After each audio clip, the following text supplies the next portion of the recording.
এই চট্টগ্রামে আসলে আমার নোরে বাংলা ভাইয়ের কথা মনে হয়।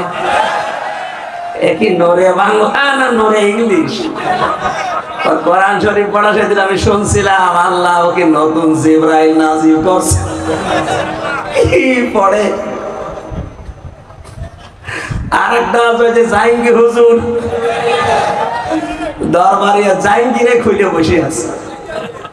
এই চট্টগ্রাম বিভাগের মানুষ এত পাগল কেন বলেন তো? আপনাদের কি কমন সেন্সের কমন ও বাদ সেন্সও শেষ হয়ে গেছে?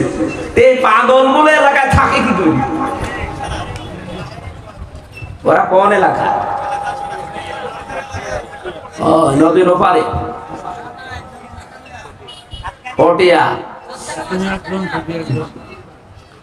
এগুলো এরা টিকে থাকে কি করে আপনাদের সামনে? আমার তো জ্ঞানে ধরে না। এই তো পাগলও বসেছে, ওরা পাগলামি করছে। আপনারা বুঝবেন না মানে? ইসলাম এসেছে চট্টগ্রাম দিয়ে, সারা বাংলাদেশের মানুষ আমরা জানি। আর আপনারা যদি এরকম পাগল ছাগলকে আশ্রয় দেন, তা আমরা কি করব? আগামী থেকে আপনারা একটু সাবধান হবেন।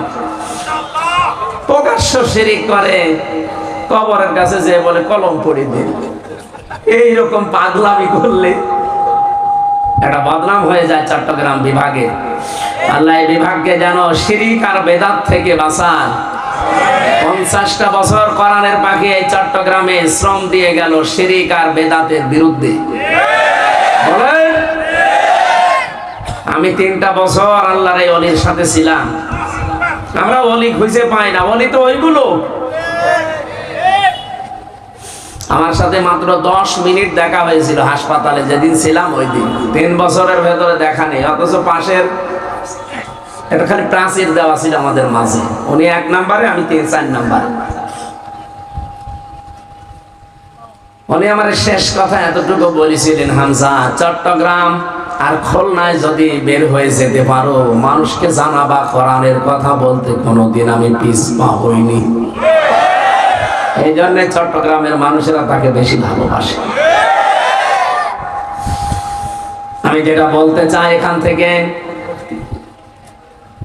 নবীজি যদি বলতেন আজকের এই ময়দানে আমি বিদায় নিয়ে গেলাম শুধু আবু বকর আর ওমর ওসমান, আমার মেয়ে আছে ফাতেমাতুজ জোহরা, নাতি আছে হাসান হোসাইন, এদেরকে রেখে গেলাম, মেনে নিলে জান্নাত পেয়ে যাবা, কোনোদিন দুঃখ কষ্ট পাবা না, বলেন নাই? বাংলাদেশে বহু দরবার থেকে আমরা শুনি উনি মারা যায় আর মরতে দেরি, চেয়ারে ওনার বড় ছেলে নাই, বড় কেউ বসে বলে এটা পীর, গদ্দিনশীল পীর। ওটা গদ্দিনশীল শয়তান, এটার নাম ইসলাম না। বিশ্বনবী কোনো দিন এ কথা বলেন না যে আমি ইন্তেকালের পরে আমার মেয়ে ফাতেমা চেয়ারে বসবে, তোমরা তাকে মেনে নিও। বলতে পারতেন না? কি কেউ নিষেধ করতো না? হযরত ওমর যদি বলতেন আমার ইন্তেকালের পর আমার ছেলে আব্দুল্লাহ ওমর ও বসবে এখানে, কেউ নিষেধ করতো না, কারণ যত যোগ্যতা থাকা সব যোগ্যতা হযরত আব্দুল্লাহ ভেতর ছিল। এরপরেও তিনি বলেন না যে আমার ইন্তেকালের পরে আমার সন্তান আব্দুল্লাহ ইবনে ওমর বসবে।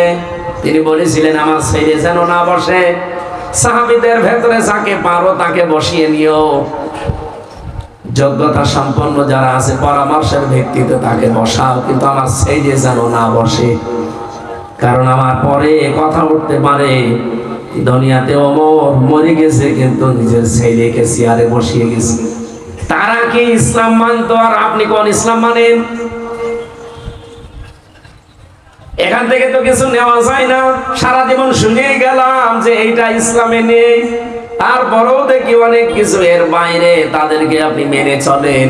আরে ভাই, আপনি আওয়ামী লীগ, বিএনপি, জাতীয় পার্টি, জামাত জাসদ করেন, আমি নিষেধ করছি না, কিন্তু দেখা লাগবে এটার সাথে ইসলাম আছে কিনা।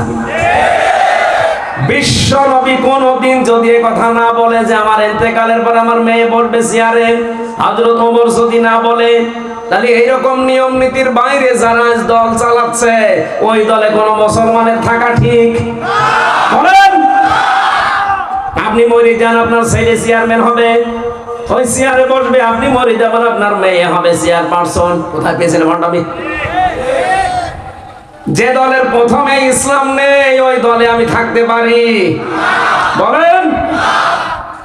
হ্যাঁ, এই দেশে প্রায় ৭৩টার উপরে দল এখন আছে। আপনি রাগ করেন আর